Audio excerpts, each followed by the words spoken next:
वो चेतन आत्माओं, हम सभी भगवान पार्श्वनाथ स्वामी के पादमूल में बैठे हुए हैं और भावना भाते हैं कि प्रभु आज तक हम अपने स्वरूप के बारे में नहीं समझ सके। हमने पर्यायें देखी हैं, हमने आत्मज्ञान प्राप्त नहीं किया है। क्या है? हमने पदार्थों का ज्ञान किया है, परों का ज्ञान किया है, स्वयं का ज्ञान नहीं किया है। इसीलिए हम आपके पादमूल में आए हैं कि हम भी उस आत्मा को देख सकें जो अनंत काल से बहिरात्मा थी, अब वो अंतरात्मा होके परमात्मा रूप में बने। क्या है? जब तक ये जीव बाहरी इंद्रियों से, कल आचार्य महाराज बता रहे थे, जो बहिरात्मा इंद्रिय द्वार से बाह्य पदार्थों को ग्रहण करने में प्रवृत्त हुआ है। हम मात्र बाह्य किसको? शरीर आदि को देखते। किसको देखते हैं? शरीर आदि को देखते हैं। ध्यान रखना, संबंध भी शरीर के ही हैं। संबंध भी किसके हैं? शरीर के ही हैं। संबंध भी किसके बना लेते हैं? शरीर के ही हैं। वास्तविकता में आत्मा का कोई संबंध ही नहीं है।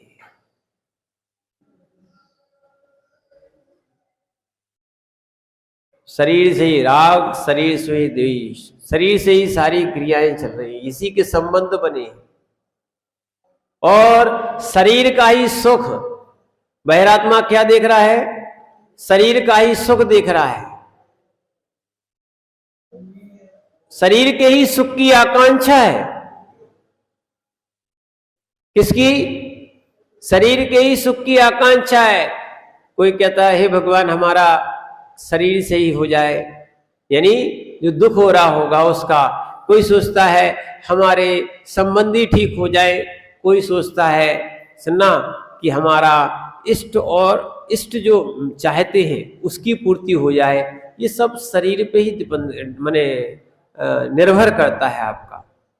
इसीलिए हम शरीर के सुख से थोड़े से दूर हों, क्योंकि शरीर और आत्मा में भेद है। क्या है? कल बता रहे थे हम इंद्रियों से देखते हैं, इंद्रियों से हम देख रहे हैं, पर देखनहारा कोई दूसरा है। कौन है? जीव है, जीव। अनुभव कौन करता? अनुभव कौन करता? जीव करता है। ध्यान रखना, अभी तक चेतना पाई जाती। चेतना का कार्य क्या है? अनुभवन करना। इंद्रियां अनुभवन नहीं करती। सुन लो भैया, इंद्रियां अननुभवन है। इंद्रियां चेतन नहीं है, इंद्रियां जड़ है। मन भी जड़ है। सुन लो भैया अच्छे से, मन भी क्या है? जड़ है। मन चेतन नहीं है। मन बस इसलिए है कि अच्छा और बुरा क्या है, हे उपाधि क्या है, इसको समझना चाहिए। जो हे उपाधि को समझ लेता है वो उपेक्षा करता है। बजाज जी, हे उपाधि का फल क्या है? उपेक्षा। उपेक्षा का अर्थ ही त्याग है। क्या है? उपेक्षा कर दो। क्या कर दो? त्याग कर दो। जो हे है उसको छोड़ दो, उपाधि है ग्रहण कर लो। और कुछ ऐसी चीजें उपेक्षाएं, ध्यान रखना, अब ना उसको हे कर सकते हो ना उसको ग्रहण कर सकते हो, है ना। उपेक्षा कर दो, मध्यस्थ भाव रखो। हे उपाधि का फल है उपेक्षा। क्या है? बहुत सारी चीजों की आपको उपेक्षा करना पड़ेगी। क्या करना पड़ेगी? उपेक्षा करना पड़ेगी। इसीलिए ध्यान रखना, जब ध्यान के काल में होते हैं तो सारे लोगों की उपेक्षा करना पड़ती है। सारे संबंधों की उपेक्षा करना पड़ती है। वैसे नहीं कर पाओगे, पर ऐसे करना पड़ेगा। यहां तक कि जो ध्याता है, वो ध्याता बैठ गया है ध्यान में, तो वो अन्य वस्तुओं की, सबकी अन्य क्रियाओं की तक उपेक्षा कर देता है। पर वो उसको समझने की बात है। समय सारजी में आया है कि प्रतिक्रमण अमृत कुंभ है। रानू भैया अच्छे समझो, दिलीप भैया, प्रतिक्रमण क्या है? अमृत कुंभ है। और दूसरी गाथा में कह दिया है प्रतिक्रमण विष कुंभ है। दूसरी दो विपरीत बातें नहीं हो गई, ठीक है ना? अब वो लगाना है कि वो कहां किस विवक्षा से कहा गया है। जो पाप क्रियाएं हुई हैं उनके प्रतिक्रमण करने से वो अमृत कुंभ बनता है। आलोचना करना चाहिए। क्या है? वे पाप मिथ्या हो तस्मिच्छामि दुक्खड़म बोलना चाहिए। आपके अंदर ये नम्रता आना चाहिए कि ये गलती हुई है, प्रतिक्रमण करें। प्रतिक्रमण का भी एक प्रायश्चित है जिससे प्रक्षालन होता है। आलोचना भी एक प्रायश्चित हो जाता है। आचार्य जी के सामने हम लोग कई बातों की आलोचना करते हैं, आचार्य जी से बोलते हैं प्रायश्चित, ने कह दिया ठीक है, हो गया।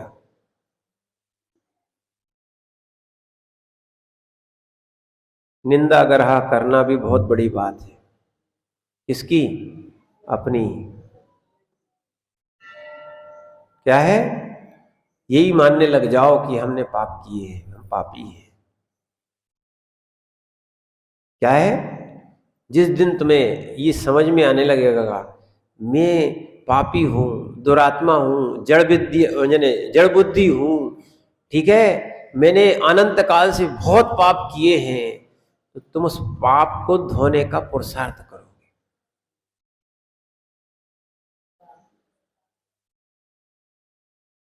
आप लोग निरंतर पूरे 5 पाप करते हो, करते कि नहीं करते? हिंसा, झूठ, चोरी, कुशील, परिग्रह। एक देश त्याग भी नहीं है, और इतना सा भी त्याग नहीं है। कितना सा? इतना सा भी त्याग नहीं है। आपको वो त्याग करना चाहिए, अणुव्रती बनना चाहिए। अणुव्रती एक देश छोटा सा क्या है? अब इसको आप समझ लो, ये हो सकता है, कैसे नहीं हो सकता है? देखो, आप संकल्पी हिंसा का त्याग कर दो, आपको पहले ही बता चुके। गिलानी आई तब तो त्याग हुआ। आप ऐसा ना झूठ बोले, ना बुलवाएं कि किसी को जेल या मरण हो जाए, उसका जेल जाना पड़े या मरण हो जाए। ऐसा सत्य भी नहीं बोलना। सुन लो अच्छे से, ऐसा सत्य भी नहीं बोलना कहीं किसी का युद्ध हो जाए या कहीं किसी के घर में झगड़ा हो जाए। बोले हमने तो सत्य बोला था। अरे सत्य ऐसा बोलना चाहिए कि किसी में झगड़ा ना हो। सत्यवादियों को समझना पड़ेगा क्या है, नहीं तो वो कहावत आती है, दो ही तरैया दे दो तिल, तुम नाचो हम देखें खेल। क्या है? भिड़ा दिया, नाराज जी का काम कर दिया। जहां शांति होना थी, बोले नहीं हमने तो सत्य बोला। अरे भाई, ऐसा सत्य मत बोलो जिससे कि क्या है, झगड़ा हो जाए, युद्ध हो जाए, ठीक है ना? न बुलवाओ। समझिए आप बात को।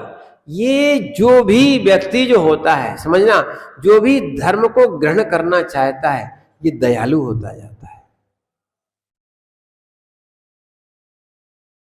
ये कसायों से, विषयों से दूर होता जाता है। विरक्ति आई इसमें। जो व्रती बनता है ना, व्रती, व्रती कौन बनता है?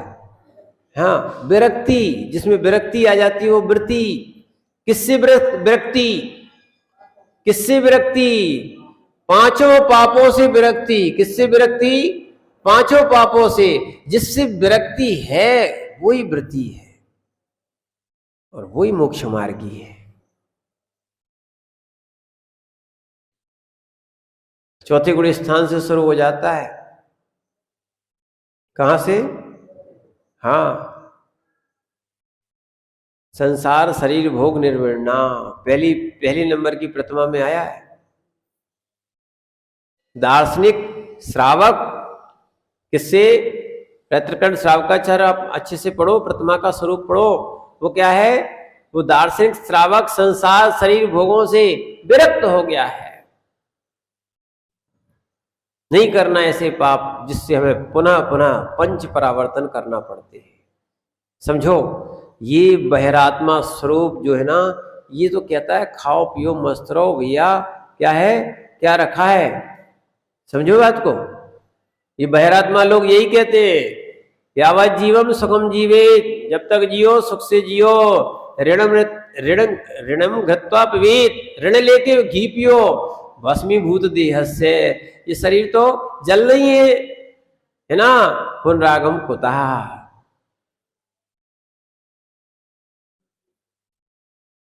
ठीक है। पर जो आत्मा को जानता है वो सोचता है धीरे विमर्दव्यम, क्या है? धीरे अवश्य मर्दव्यम, जब दौड़ विमर्दव्यम वरम धीरे विमर्दव्यम। मूलाचार में लिखा है धीर व्यक्ति का भी मरण होता है, अधीर व्यक्ति का भी मरण होता है। जब दोनों का मरण होता है तो क्यों ना धीरता के साथ समाधि मरण किया जाए। क्या है? आगे गाथा में लिखते हैं आचार्य महाराज, शीले विमर्दव्यम, ऋषीले विमर्दव्यम, जडि दौड़ने विमर्दव्यम, वरम शीले विमर्दव्यम।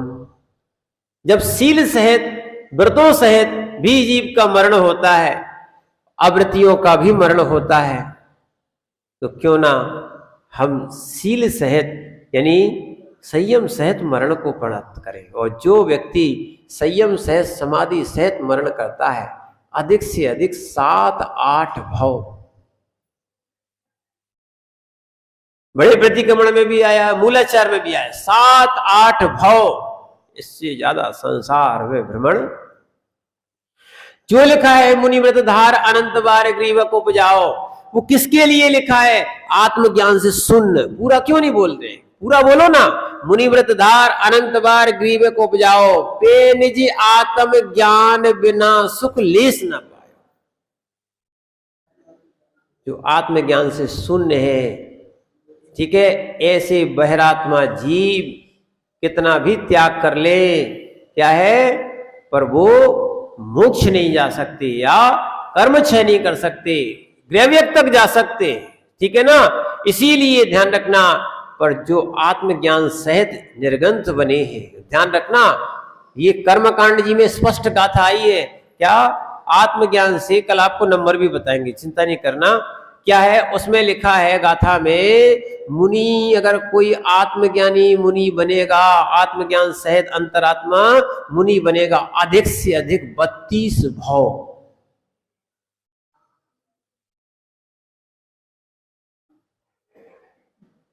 क्या है? अधिक से अधिक, बिल्कुल टिकट कटी गया नहीं, अधिक से अधिक 32 भाव। 32 भाव में उसका निर्माण हो ही जाएगा।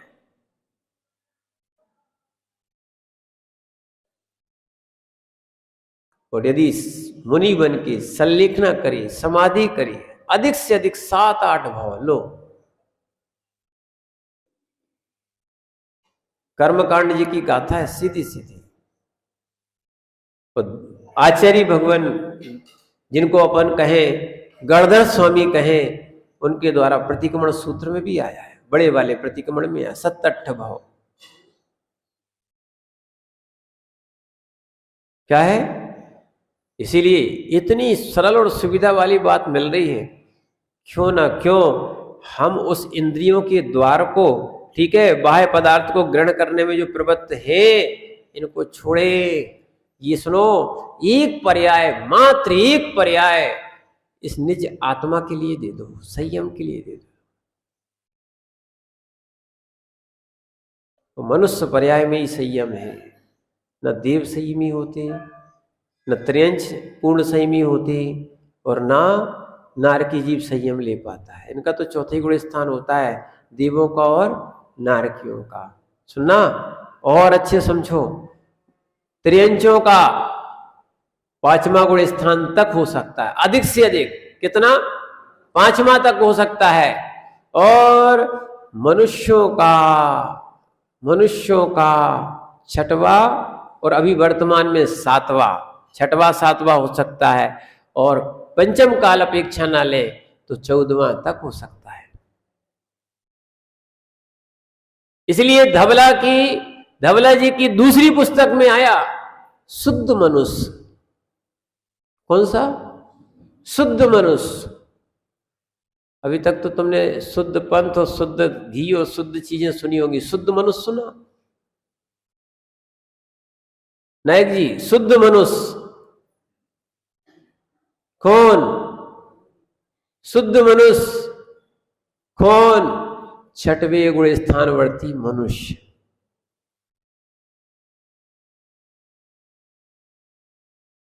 सातवें गुण स्थानवर्ती मनुष्य। ये कौन है? ये धवला जी की दूसरी नंबर की पुस्तक में आया। जब लोगों ने वाचना चल रही थी पोरसा में, बड़ा आनंद आ रहा था। शुद्ध मनुष्य क्या है? अरे ये अनुभूति लो जो अनुभूति तुमने कभी नहीं ली है। क्या है? इस आत्मा को जानो। जगत को तो हम कई बार जान चुके, इंद्रियों को खूब भोगा है, इतनी बार इंद्रियों को भोगा है, इतनी बार भोगा है जिसकी आप कभी कल्पना नहीं कर सकते। पंच परावर्तन जीव ने अनंत बार किए, अनंत बार। और ध्यान रखना, फिर से आपको कह दे रहे हैं, मिथ्या दृष्टि जीव ही पंच परावर्तन करता है, सम्यक दृष्टि नहीं करता। इसलिए ये काम भोग बंद की कथाओं से थोड़े से ऊपर उठो। क्या है? लोग सोचते जरूर हैं कि नहीं खा लेंगे तो संतुष्टि मिल जाएगी, कभी नहीं मिलेगी। सुबह खाओगे तो शाम को पेट फिर खाली, फिर खाना। कब तक खिलाते रहोगे इस पेट को? क्या है? ऐसी कब तक इंद्रियों की पूर्ति करते रहोगे, इनकी कभी संतुष्टि नहीं होती। क्या है? अच्छे समझो इन बातों को। जिनको समझ में नहीं आता है वो अच्छे समझे। ये मनुष्य पर्याय सुनना इंद्रियों के लिए नहीं मिली है, मनुष्य पर्याय आत्मा को परमात्मा बनाने के लिए। अच्छे समझो, और यही बनाना चाहिए, और यही सच्चा पुरुषार्थ है। क्या है? यही सच्चा पुरुषार्थ है कि हम जो है इन कसायों को, विषयों को छोड़ के उस आत्म स्वरूप को देखें जो परमात्मा स्वरूप के रूप में हमारे अंदर विराजमान है। कोई द्वंद नहीं, जिसको जो चाहिए ले लो, अपना कुछ है ही नहीं। क्या है? एक बार चिंतन किया करो, भावना रूप। क्या है? निर्गंत स्वरूपो हम।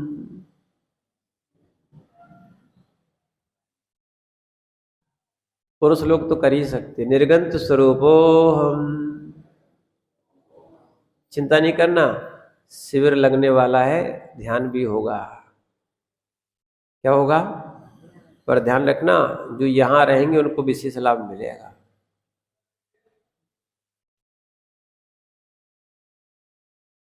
क्या है? घर छोड़ना पड़ेगा। क्या हो रहा? अरे भैया नहीं बन सकते हैं मुनि तो कम से कम 10 दिन ही सही। तो 10 दिन नहीं छोड़ पाएगा वो आगे क्या जीवन भर को छोड़ पाएगा? समझो, अपने लिए, हमारे लिए नहीं, भगवान के लिए नहीं। ये कोई ध्यान रखना, जो पूजा करते हो, स्वाध्याय करते हो, त्याग करते हो, किसके लिए? किसके लिए? अरे स्वयं के लिए करते, स्वयं के कल्याण के लिए करते, स्वयं के परमात्मा स्वरूप को प्राप्त करने के लिए करते। हमने दीक्षा किसके लिए ली? हमने बहुत बड़ा उपकार कर दिया है ना समाज के लिए, हमने दीक्षा ले ली? नहीं, हमने अपने कल्याण के लिए दीक्षा ली। क्या गुरुजी के हम आपके शिष्य बन गए, बहुत बड़ा उपकार कर दिया, दीक्षा ले ली? नहीं, हम अपने कल्याण के लिए। अहंकार भाव नहीं आना चाहिए। त्याग में भी अहंकार भाव नहीं, त्याग का भी त्याग कर दो। जो हमारा था ही नहीं। सुनना, अब बोले महाराज कई लोग होते हम इतना छोड़ के आए, इतना छोड़ के आए, इतना छोड़ के आए, उनसे पूछ रहे थे अच्छा का साथ में ले जाओगे क्या? अंत में साथ में ले जाओगे क्या? कोई नहीं ले जाएगा। छोड़ना तो था ही, अच्छा हुआ पहले छोड़ दिया। ये ज्ञान हो जाना चाहिए। कितना भी छोड़ के आए, चक्रवर्ती जैसा छोड़ के आ सकते हो? वर्तमान में चक्रवर्ती जैसा छोड़ के आए हो क्या? ठीक है ना? अपना वो जिन शासन है। सुनना, यहां समझ लो, यहां अच्छे अच्छे महारथी, अच्छे अच्छे सुंदर सुंदर कामदेव, ठीक है, पुरुष स्त्रियां तो ठीक, जिस पे पुरुष भी मोहित हो जाते थे, ऐसे ऐसे कामदेव भगवानों ने या कामदेव जीवों ने निर्गंथ दीक्षा ली। क्या है? समझो आप बात को। संसार के विषयों को छोड़ देता है कौन? बहिरात्मा। इसलिए रूप मत देखो। रूप तो पुद्गल का गुण है। किसका है? पुद्गल का गुण है। अच्छे समझो, रूप क्या है? पुद्गल का गुण है। क्या कौन सा है? कौन कौन से गुण होते पुद्गल के? 5 होते। पुद्गल के 20 होते गुण। बहुत अच्छी बात है। पुद्गल के कितने होते? 4 होते भी है। 4 पढ़े नहीं है क्या? कौन कौन से? स्पर्श, रस, गंध और वर्ण। कितने होते? 4। कौन कौन से? स्पर्श, रस, गंध, वर्ण। कौन कौन से होते? फिर से बोलो। स्पर्श, रस, गंध, वर्ण। जिसको तुम स्पर्शित कर रहे हो, छू रहे हो, ये सब पुद्गल है। इसमें स्वाद आ रहा है, ये सब क्या है? पुद्गल है। वर्ण, वर्ण रूप जो दिख रहा है वो क्या है? पुद्गल है। रूप जो दिख रहा है वो सब क्या है? पुद्गल है। स्पर्श, रस, गंध, गंध यानी सुगंध दुर्गंध, ये किसकी? किसकी? पुद्गल की है। समझो अच्छे से बात को। हमने वास्तविकता में अभी तक आत्मस्वरूप को देखा कहाँ है? और आत्मस्वरूप इन चर्म चक्षुओं से, इंद्रियों से दिखती नहीं है, अनुभव की जाती है। क्या की जाती है? अनुभव की जाती है। देखो, जीवित व्यक्ति और मृतक व्यक्ति दोनों में अंतर है कि नहीं? जीवित व्यक्ति में अनुभवन होता है, मरे व्यक्तियों में कोई अनुभवन नहीं होता। चाहे उनको तुम क्या है, फूलों की सैया पे रख दो और चाहे चिता पे रख दो। जब तक जीव था तब बड़ी हर्ष विषाद करता था, पर जैसे जीव निकल गया, चिताई पे तो रखते हो। रखते कि नहीं रखते? क्या है? फिर भी आत्मज्ञान नहीं होता कि स्वयं का पुत्र ही जिसको तुमने जना है वही आग लगाता है। जिसको तुमने उत्पन्न किया है व्यवहार में, क्या है? जिसको तुमने उत्पन्न किया है व्यवहार में वही आग लगाता है। ऐसे ऐसे काम करते अच्छा लगता है क्या? देखो, अपन ने तो किया नहीं है। क्या नहीं किया? अगली पर्याय में किया हो तो किया, इस पर्याय में तो अपन को करने का अपन को काम ही नहीं रहा। इसीलिए ऐसे देखो तो जिसने जना है उसी को आग लगा रहे हो तुम। रीति है, क्या कर सकते हैं। इसीलिए ध्यान रखो, ऐसा काम ना करना पड़े, ऐसा काम नहीं करना पड़े। तो इसलिए स्वरूप ज्ञान करो, आत्मज्ञान करो। देखो, अच्छा है, बिना आत्मज्ञान के कोई अंतरात्मा नहीं बन पाएगा। क्या है? कब तक? कब तक शरीरों को देखते रहोगे? किन किन के शरीरों को देखते रहोगे, है ना? अपने आप को तुम मनुष्य मानते हो, ठीक है, और त्रेंच को त्रेंच मानते हो, देव को देव मानते हो। कई लोग तो धर्म इसलिए ही करते हैं, पता है क्यों? महाराज स्वर्ग जाएंगे। कहाँ जाएंगे? स्वर्ग जाएंगे, और स्वर्ग में बहुत से सुख मिलेंगे, देवियां मिलेंगी। इस चक्कर में क्या करते हैं लोग? खूब दान पुण्य करते हैं। क्या करते हैं? खूब दान पुण्य करते हैं कि हमें स्वर्ग मिलेगा, स्वर्ग मिलेगा। समझना आप बात को, पर ध्यान रखना, इंद्रिय सुख हो सकता है, वहां आत्म सुख नहीं हो सकता है।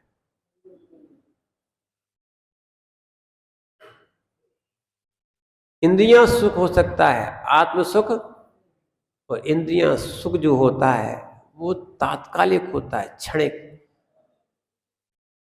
नवीन भैया, रसगुल्ला रखना मुंह में, कितनी देर आनंद आएगा?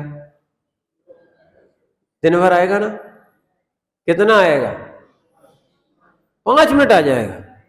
अरे जब तक आगे के हिस्से में रखा है तब तक आनंद आया, भीतर गया और अगर बाहर आ गया तो भी, बाहर आ गया तो भी, समझना बात को, मल बन जाता है, उसको आप देखना नहीं चाहते हो। मात्र मुंह से चबाया हुआ है पर उसको देखना नहीं चाहते हो आप, मल बन गया, मल। इंद्रियां सुख यही है। सब लोग ये पूर्व पर्याय का जो जो भोग कर रहा है, जैसे रसगुल्ले का भोग कर रहे हैं ना, ऐसी पुण्य का भोग कर रहे हो, मल बना रहे हो। ये पुण्य की पर्याय इसलिए मिली थी, मनुष्य पर्याय पुण्य प्रकृति की है, इसलिए मिली थी कि तुम इससे आप अंतरात्मा और परमात्मा देख सको। क्या देख सको? तुम्हें तो क्या है, किसी को क्या पैसा दिखता है, किसी को रूप दिखता है, किसी को जाति दिखती है, किसी को कुल दिखता है, किसी को संबंध दिखते हैं, क्या लोग क्या क्या दिखता है, वे इस स्वरूप को जान ही नहीं पाते। किसी को विषय दिखते हैं, किसी को कसाय दिखती है, वे अंतरात्मा नहीं हो पाते। ये है विषय, सही बात तो ये चल रहा है। यहां तो मंदिर में आओ, परमात्मा देखो, परमात्मा देखो। जैसे भगवान वेदी में विराजमान है वैसे मैं भी बन सकता हूं। करो पुरुषार्थ, और वास्तविकता में सम्यक पुरुषार्थ सफल भी होगा। मिथ्या पुरुषार्थ सफल होता है तो सम्यक पुरुषार्थ भी सफल होता है। पुण्य होना चाहिए, ये भी है। क्या है? ठीक है ना? आप माने अपने घर का, अपने परिवार का, अपने ज्ञान का विकास कर रहे कि नहीं कर रहे? ऐसे ही अपने पुण्य का, किसका?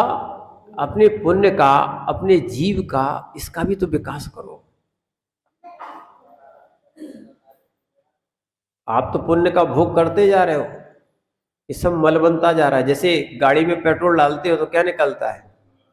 बस धुआं हो गया सबका, कोई काम का नहीं रहा। ठीक है ना?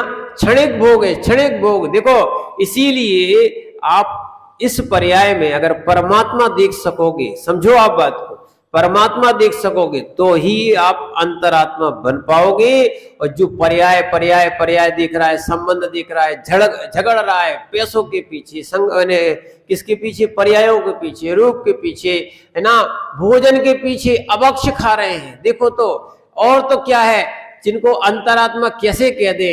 जो व्यक्ति जिन शासन को छोड़ के अन्य जगह भाग रहा है।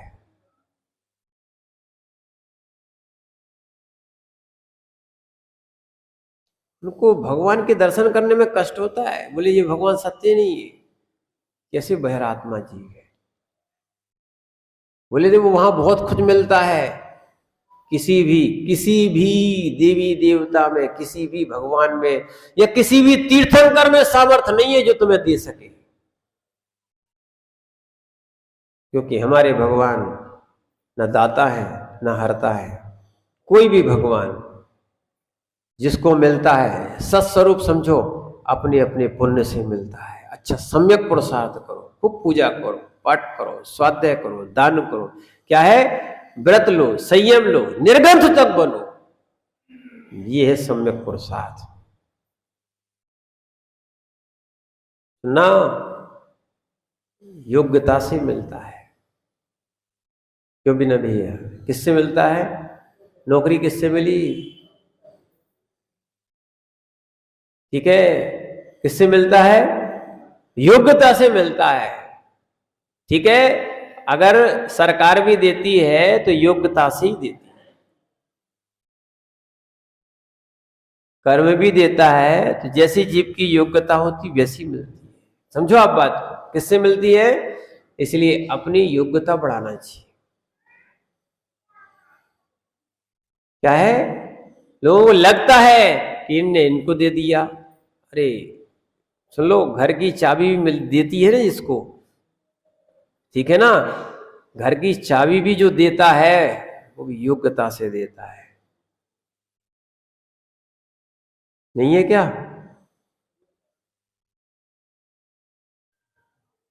पुण्य से भी मिलती है, योग्यता से। एक कार्य में बहुत से कारण होते हैं, ठीक है ना। इसीलिए हमें इस चीज को समझना चाहिए, हमारे अंदर भी भगवान बनने की योग्यता है, पर हम अच्छे इंसान भी नहीं बन पा रहे। देखो तो अच्छे से श्रावक भी नहीं बन पा रहे। जो अच्छा श्रावक नहीं बन पाएगा क्या साधु बन पाएगा? देखो अच्छे से बात क्या है। इसलिए सज्जनता आना चाहिए। क्या आ जाना चाहिए? श्रावक बनना का अर्थ है कि साधु बनने का प्रथम अभ्यास क्या है? सरल स्वभावी होना चाहिए। तो देख लो निर्वेद सागर को, तो क्या है? सरल स्वभावी होना चाहिए। समझ रहे ना, यही मोक्ष मार्ग है। और जब तक आत्मस्वरूप नहीं दिखेगा तब तक जीव कल्याण नहीं कर सकेगा। क्या है? इसीलिए आचार्य भगवान एक शिष्य की प्रार्थना पर अगले नंबर की गाथाओं को कहते हैं दो इकट्ठी, या श्लोक को कहते हैं कारिकाओं को, जो दो इकट्ठी है। शिष्य ने प्रार्थना की, क्या आत्माओं में भिन्नत्व भाव है या अभिन्नत्व भाव है? ठीक है, बहिरात्मा शरीर के भेद से जीव मिथ्यात्व रूप देखता है, ठीक है ना। तो इसको समझाएं कि कैसे देखता है। क्या है? बहिरात्मा कैसे शरीर को देखता है? आपने कहा माने इंद्रियों के द्वारा ये देखता है। क्या देखता है, कैसे देखता है? तो यहां पर आचार्य महाराज उनको समझाने का प्रयास कर रहे हैं शिष्य को। ये 8वें नंबर का और 9वें नंबर का श्लोक है। नरदेहस्थात्मान नरदेहस्थ मात्मान विद्वान मन्यते नरम त्र्यंचम त्र्यंगस्थम सुरागस्थम सुरम तथा नारकम नारकंगस्थम ना स्वयं तत्व तस्यता अनंतानंतधी शक्ति स्वासंवेद्योचल स्थिति स्वासंव्योचल स्थिति। यहां पर आचार्य महाराज समझा रहे हैं अविद्वान, जो विद्वान नहीं है तो वो कौन है? मूढ़ है। जो विद्वान नहीं है ऐसे जीव बहिरात्मा है। अविद्वान किसको कहा गया? जो विद्वान नहीं है। किसका? आत्मा का विद्वान नहीं है, आत्मा को जानने वाला नहीं है। ठीक है, ऐसा मूढ़ कौन? नरदेहस, मनुष्य देह में स्थित आत्मा को मनुष्य मानता है। समझना, इस कथन को एकांत से नहीं लेना, बस ये बात समझना। क्या है? मैं मनुष्य भी हूं, यानी व्यवहार से मनुष्य हूं, पर्याय से मनुष्य हूं, द्रव्य से आत्मा हूं। द्रव्य से क्या है? द्रव्य से क्या हो? आत्मा हो, ठीक है ना। और पर्याय से क्या है? मनुष्य हो। और त्र्यंगस्थम, त्र्यंच शरीर में स्थित आत्मा को त्र्यंच, स्वरागस्थम देव के शरीर में स्थित आत्मा को देव, और नरक तथा नरगस्थम नरक शरीर में स्थित आत्मा को नारकम नारकी, ऐसा मानता है। किंतु वास्तव में शुद्ध निश्चय की दृष्टि से, शुद्ध निश्चय की दृष्टि से, देखो नए का कथन स्पष्ट कर दिया, किससे? शुद्ध निश्चय की दृष्टि से स्वयं को कर्मोपाधि से रहित मनुष्य, त्र्यंच और देव नारकी नहीं मानता। माने ये नहीं है, किससे? शुद्ध निश्चय से ये नहीं है, तत्वता निश्चय से तो यह आत्मा अनंत ज्ञान, अनंत शक्ति रूप वीर को धारण करने वाला, और कैसा है? स्वसंवेद, स्वानुभव गम्य है। स्वयं का अनुभव होता है कि नहीं? आत्मा का अनुभव होता है कि नहीं? ध्यान रखना, चाहे मिथ्या दृष्टि हो उसको भी आत्मा का अनुभव होता है। स्वयं को जानता कि नहीं? ठीक है, बार बार समझना, स्वयं को जानता कि नहीं? जानता है, जानना ही चाहिए। जो सब कुछ किया जाता है वो स्वयं के लिए किया जाता है। बस अंतर इतना है, क्या है? अंतर इतना है, इंद्रियों की इच्छाओं की पूर्ति में आनंद मान लेता है, जबकि क्या है? जबकि आत्म कल्याण करना चाहिए। अतीन्द्रिय सुख भी होता है। इंद्रिय सुख भी जो बता रहे थे वो रसगुल्ले वाला, वो तो क्षणिक है। अतीन्द्रिय सुख आनंदमय है।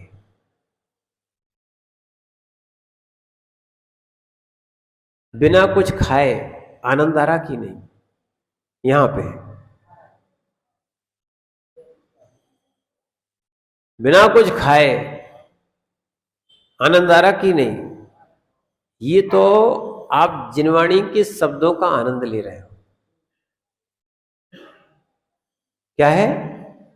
ये भी जिनवाणी के शब्दों का आनंद ले रहे हैं। कई लोग ध्यान के लिए, शांति के लिए एक स्थान में अकेले बैठते, ना कुछ खाते हैं ना कुछ करते हैं, फिर भी आनंद आता कि नहीं आता?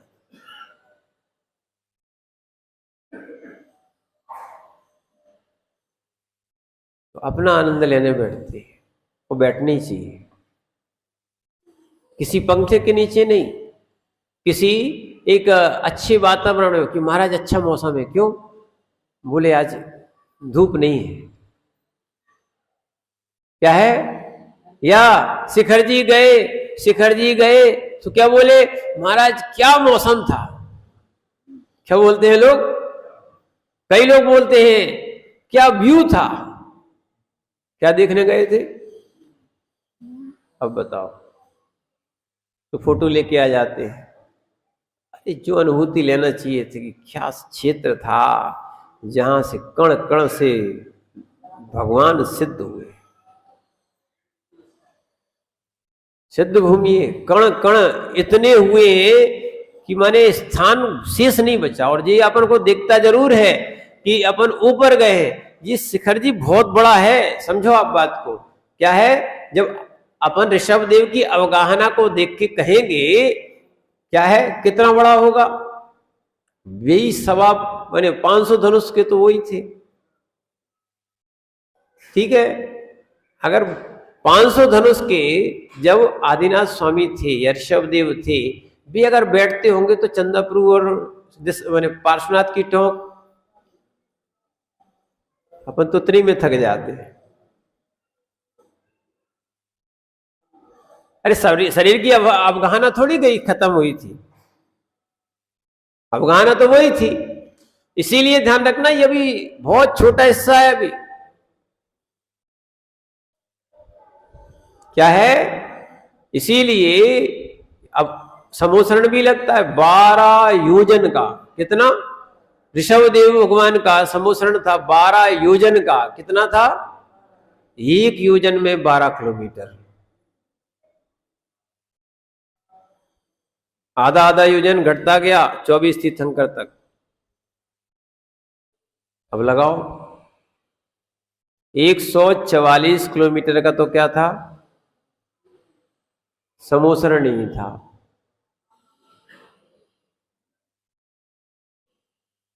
क्या है, सोचो, नहीं 12 12, हाँ ठीक है, 144 किलोमीटर का क्या था, समोसरणी था। विचार कर लो, 144 लगा लो आप, शिखर जी से 144 किलोमीटर कहां तक बन जाएगा, मूल मधुबन से ही लगा लो आप, ईसरी, और आगे आ जाओ, हजारीबाग कितना है, वहां से कितना है,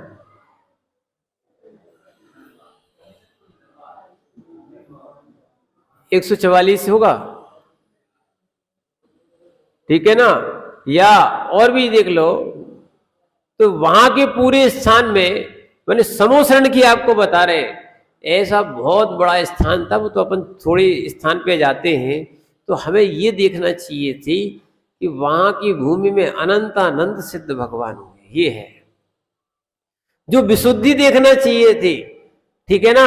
वो देखने की आवश्यकता है उन भगवानों के, जहां पर देखो आप लोग जब जब शिखर जी जाओ, अब एक जरूर नई चीज देखना, क्या है, कोई ना कोई सिद्ध तो मिल ही जाएंगे, ठीक है। तो आप जहां भगवान की चरण पादुका है वहां तो आपने अर्घ चढ़ाया, नमस्कार किया, और ऊपर देखा करो, यहीं से ऊपर बिल्कुल शीत कहाँ है, सिद्ध भगवान बिल्कुल यहीं विराजी होंगे। अगर ये स्थान पुराना बिल्कुल सही है तो कहां होंगे, बिल्कुल ऊपर विराजमान होंगे। ऐसी भावों से वंदना करो।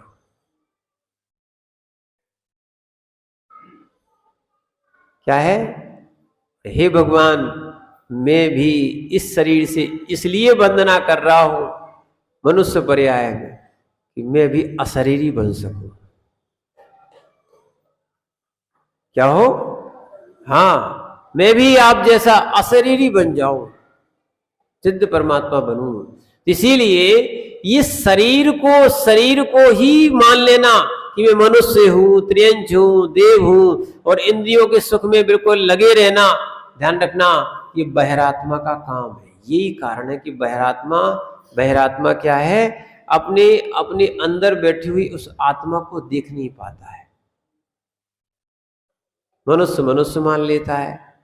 अभी देखो तो कोई जातियों के पीछे लड़ रहा है, वास्तविकता में जातियां, सुन लो अच्छे से, जातियां अब जो मंदिरों में भी चलने लगी हैं, सुनो, ये जातियां किस लिए थी, शादी विवाह के लिए थी, संबंधों के लिए थी, किसके लिए थी, कि अपनी अपनी जातियों और उसमें तो शादियां करो, ठीक है ना।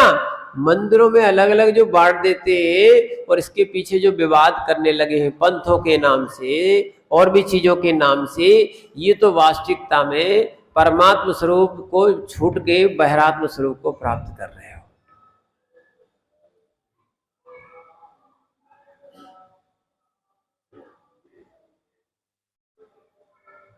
ये मनुष्य ही नहीं कह रहे अपने आप,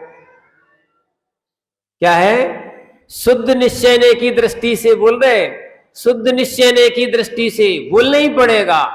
अच्छा आप ये बताओ, आप मनुष्यों की जीव,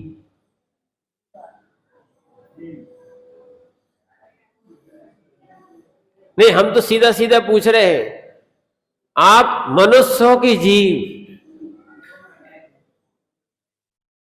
बताओ चक्रेश भैया,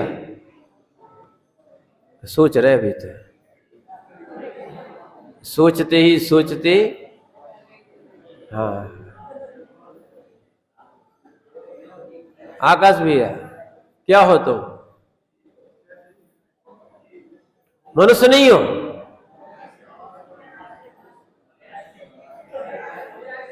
अच्छे समझो। देखो आज दोनों बातें भी समझना आवश्यक है, ना अकेला निश्चय पकड़ना है, ना अकेला व्यवहार पकड़ना है, दोनों चीजें समझने का प्रयास करो। क्योंकि अपन मंगला कर चरण में ही कह चुके, जो माने पर को पर रूप जानता है, स्व को स्वरूप जानता है। इसलिए हम आपसे कहना चाहते हैं, आप जीव हो कि आप मनुष्य हो? रानू तुम ही बताओ, पक्का? सुन के तो नहीं बता रहे, पीछे वाले सहयोग कर रहे हैं। विनय भैया कौन हो? पक्का? क्या है? मनुष्यों की जीव। निर्णय कर लो, आज गाथे ही आई है या श्लोक ही आया है? मनुष्यों की जीव।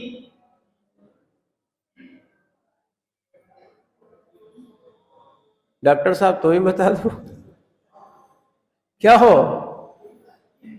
है मनुष्य नहीं हो? अरे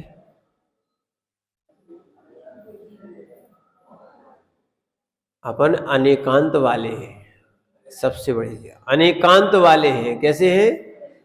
हाँ महाराज, देखो इसका कथन है, इसका कथन है, दोनों है पर दोनों नहीं है। सुन लो, दोनों है पर दोनों नहीं है। क्या है? अपेक्षा लगाओ, द्रव्य अपेक्षा कहोगे तो अपन क्या है? जीव है। पर्याय अपेक्षा से कहोगे तो मनुष्य है। क्या है? जैसे पुत्र है, पत्नी है, और भी संबंध अपेक्षा है, तो वो भी जीव है। कैसे है? जीव है। तो इसलिए शुद्ध निश्चय से इसको जीव मानो। और आचार्य महाराज कह रहे हैं, स्वयं कर्म उपाधि से रहित, कर्म की उपाधि से रहित जो है ना, तत्वतः निश्चय से ये कौन है? भगवान आत्मा है, अनंत शक्तिधीश, अनंत शक्ति वाला है जीव। कौन सा है? अनंत ज्ञान, अनंत दर्शन, अनंत सुख और अनंत वीर वाला है। आला पद्धति में पढ़ा ना, जीव में 4 गुण होते हैं, पुद्गल में भी 4 गुण होते हैं। जीव में कौन से गुण आ गए? ये 4 गुण कौन कौन से? अनंत ज्ञान, अनंत दर्शन, अनंत सुख और तुम अनंत दुख। क्या चाहिए ना? है ना? ज्ञान बिल्कुल है ही नहीं है, ऐसे ही है ना? ज्ञान बिल्कुल है ही नहीं है, ऐसे ही बोलते। बोले हमें कछु ज्ञान नहीं महाराज, ऐसे ही है, ठीक है ना? और हम बहुत दुखी हैं। कितने दुखी? अनंत दुखी हो भाई साहब। अनंत सुखी वाला जीव अनंत दुखी कैसे? इसीलिए ध्यान रखना, एक उदाहरण आता है। एक भिखारी था, समझो, एक भिखारी था बेचारा, जीवन भर भीख मांगते मांगते भी, पहले की मान लो 4 आना, 1 8 आना, 1 पैसा 2 पैसा इकट्ठा करते करते पूरा जीवन निकल गया, ठीक है। और जिस समय वो जहां खत्म हुआ तो लोगों ने सोचा कि उसको यहीं क्या कर दें, जमीन में इसको गड़ा दे, यानी समाप्त हो गया तो गड़ा देते हैं। तो उसको खोदा तो क्या निकला? वहां पर खूब सारा धनी धन निकला। क्या निकला?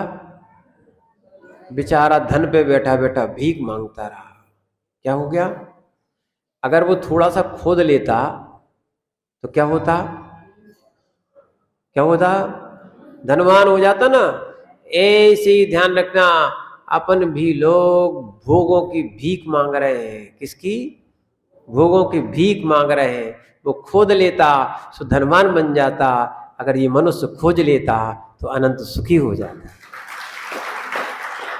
खोजो, हमारे अंदर अनंत सुख है, बस संबंधों को छोड़ना पड़ेगा, पर को छोड़ना पड़ेगा। अनंत सुखी है जीव। क्या है? जब तुम कभी समोसरण आदि को देखोगे तो तुम कहोगे काहे का वैभव और काहे के अपन संसार में पड़े हैं। समझ रहे हैं? प्रमाण सागर जी एक वो समोसरण की परिकल्पना एनिमेशन के द्वारा क्या है बनवा रहे हैं, सुनना। तो उन्होंने जब हम लोग विशुद्ध सागर जी के साथ में थे अभी, उन्होंने कहा था कि महाराज एक दिन समय निकाल के आप आओ, आपको एक दो तीन चीजें बताएंगे। पहले तो उन्होंने पूरा सामने वो ऑडिटोरियम टाइप का वो जो बना है वो दिखाया, फिर उसके बाद मंदिर घुमाया, उसके बाद फिर जब उन्होंने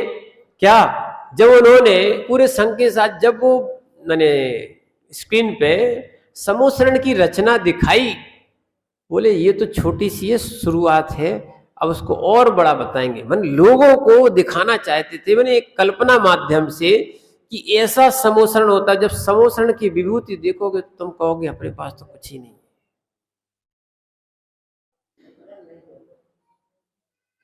क्या है समझो। और ऐसी विभूति मात्र उस फिल्म में नहीं, ऐसी विभूतियां स्वयं में अंदर हैं, पर तुम देखने नहीं चाहते। तुम थोड़ी सी विभूतियों के चक्कर में अनंत विभूतियों को छोड़ बैठे हो। थोड़े से धन के चक्कर में, किसके चक्कर में? तुम लोग पक्के बनिया कहाँ हो, न व्यापारी हो। क्या है? सही व्यापारी तो सारे निर्गंत है। सुनना, जो इस पर्याय का तो सुख छोड़ रहे हैं, पर अनंत पर्याय का सुख मिलने वाला है। तुम क्या है महाराज जी, हम सुखी हो जाएं, क्यों? शादी हो जाए, बच्चे हो जाएं, उनकी शादी हो जाए, पढ़ लिख जाएं, ठीक है, बस इतना ही मांगते हो, इससे ज्यादा कुछ है ही कहा। दुकान हो जाए और क्या है, मकान हो जाए, दो चार गाड़ी हो जाए, और क्या चाहिए? इतनी सी बस। अनंत सुखी हो जाओ, एक पर्याय में नहीं, अनंत पर्याय सुखी रहे तुम्हारी। ये सिखाता है क्या? अंतरात्मा और परमात्मा का स्वरूप। जैसे एक बार खिला दोगे, फिर दूसरे शाम को फिर भीख मांगने आ जाएगा व्यक्ति, फिर रोने लग जाएगा कि अभी ये नहीं मिला, कभी ये नहीं मिला, ठीक है ना? ऐसी चीज मिलना चाहिए कि जहां मांगना ही ना रह जाए। क्या है? ये जीवो दर्शन है, ये जिन शासन है। यहां भिखारी नहीं बनाया जाता है, यहां जीव को, सुन लो भैया, ये वो शासन है जहां भिखारी नहीं बनाया जाता है, भक्त अकेला नहीं बनाया जाता है, यहां तो जीव भगवान भी बनता है। अब बताओ, काहे के दुखी? भगवान दुखी होता है क्या?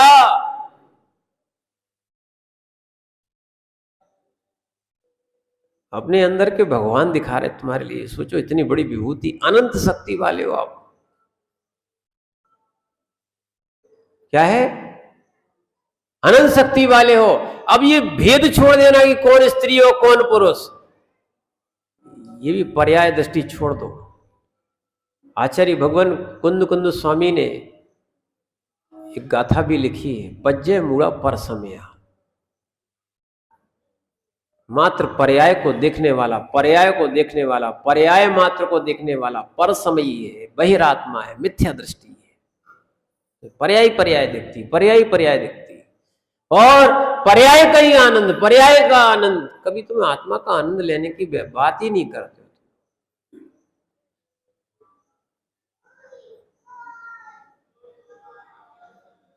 क्या है? जो हो उसको जानते नहीं हो, जो नहीं हो उसको माने बैठे।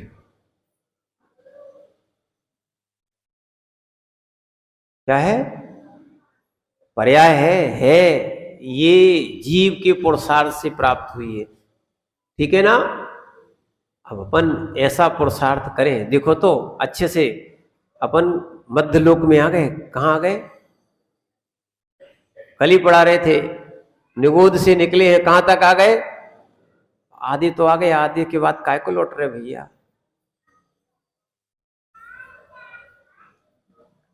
कहां तक आ गए हो? मध्य लोक तक आ गए हो, और फिर लौट के जाओगे। अब आधे तो आ ही गए हो, आ गए कि नहीं आ गए? और आधे लौट के जाओगे तो फिर अच्छे कहलाओगे बुरे? सम्यक पुरुषार्थ करो। अंजन चोर जैसा तिरसकता है। अच्छे समझो, किसी को दोषी मत देखो, समझो बात को, किसी को दोषी मत देखो। सुनना, अंजन चोर जैसा जीव भगवान बन सकता है, सिद्ध बन सकता है, और क्या कहें आप श्रेणिक जैसा जीव, श्रेणिक जैसा जीव जो श्रेणिक नरक गति का बंद कर चुका था। क्या है अखिलेश भैया? नरक गति का बंद करने वाला जीव। कौन? नरक गति का बंद करने वाला जीव भविष्य का पहला तीर्थंकर बनना है। कहां से आएंगे अब वो तीर्थंकर भगवान कहां से आएंगे बनने वाले?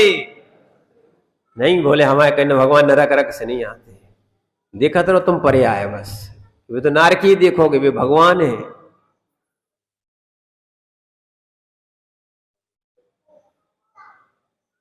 इसलिए ध्यान रखना, पर्याय की पूजा नहीं है, यहां गुणों की पूजा है। क्या है?